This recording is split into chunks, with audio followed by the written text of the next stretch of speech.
Hi guys, welcome to my channel. In this video, I'll be walking you through my process of illustrating a scene inspired by the Shawshank Redemption. The focus here is not on copying a frame exactly, but on how to break down scenes and characters from films and understand the process behind sketching, lighting, and coloring through illustration. I've chosen a CinemaScope aspect ratio for this sketch. This helps give the frame a cinematic feel and allows more space to place the characters naturally within the environment. I started with a rough sketch where my main focus was on getting the overall shapes right before moving into details. At this stage, I paid close attention to the head tilt, shoulder angles, and the distance between the characters, as these elements help convey the relationship and mood of the scene. The background is only lightly hinted during sketching. It's there to support the composition, not distract from the characters. I placed the characters using a rule of thirds composition, and once the placement felt balanced, I refined the sketch just enough to guide the coloring stage. After the sketch, I moved on to blocking colors for the characters using a large brush. At this point, I already had a basic idea of where the light source would be. The light is coming from one side, creating a strong highlight on the characters, while the opposite side falls into shadow.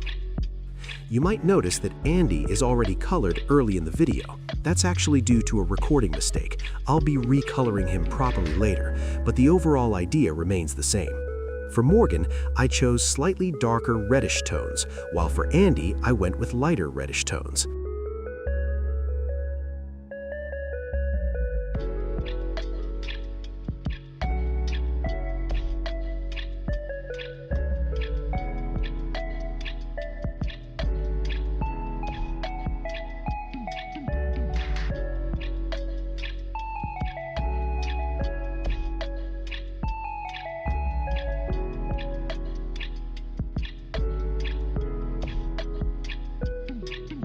I use the Asaro head as a model to better understand and plan the lighting, and I'll add a link in the description to a 3D Asaro model where you can rotate it and study the lighting more clearly.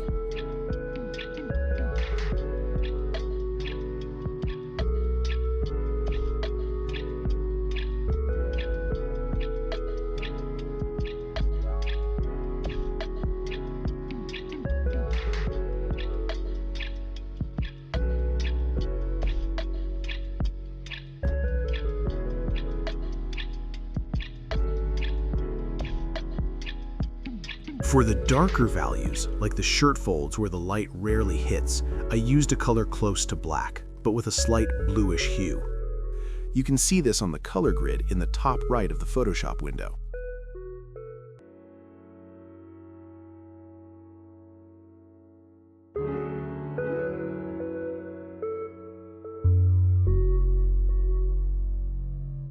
I also added a subtle blue-gray bounce light on both characters to introduce a sense of realism and interaction with the environment.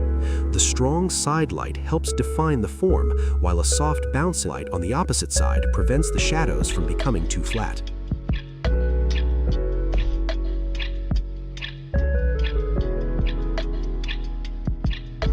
Color-wise, I chose a bluish tone to dominate the scene. This helps convey the cold, restrained atmosphere of the prison environment. To balance this, I added slight warm tones in areas where the light hits the characters directly. This contrast between cool and warm brings life into the painting without making it overly dramatic. For the background, I'm simply blocking out the major shapes, adding a bit of shadow at the bottom and light on the top of the bricks.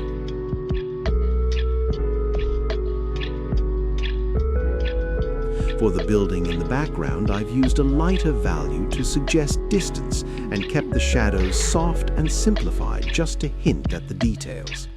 I'm careful not to over-detail the background, as that would take away focus from the characters.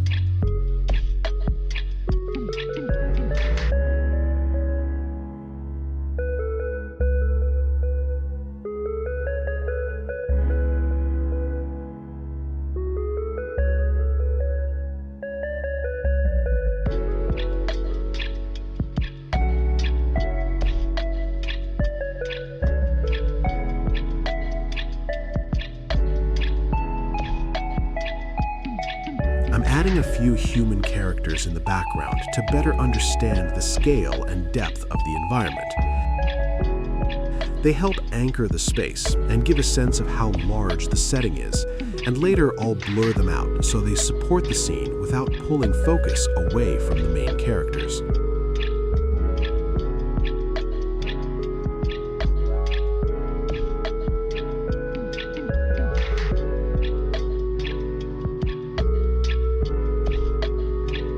I'm adding a few light sources and deeper shadows across the scene, using a round, soft brush, keeping it on overlay blending mode to gently push the lighting without overpowering the base colors.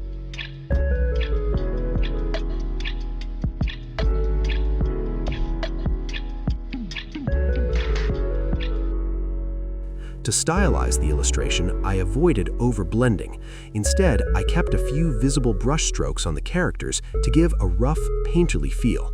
I also added a brown outline around the characters. It's subtle, but it helps separate them from the background and adds a graphic quality that I personally like. This stage is more about feel and rules, choosing what looks right rather than what's technically perfect. To enhance the cinematic feel further, I added a depth of field effect by slightly blurring the background. This pushes the focus onto the characters and mimics how a camera isolates subjects in film. The idea is to guide the viewer's eye naturally without making the effect obvious. Overall, this piece was about understanding how simple decisions in composition, light, and color can shape the mood of an illustration. I focused more on clarity, atmosphere, and emotion, and that's something I try to keep in mind with every concept or illustration I work on.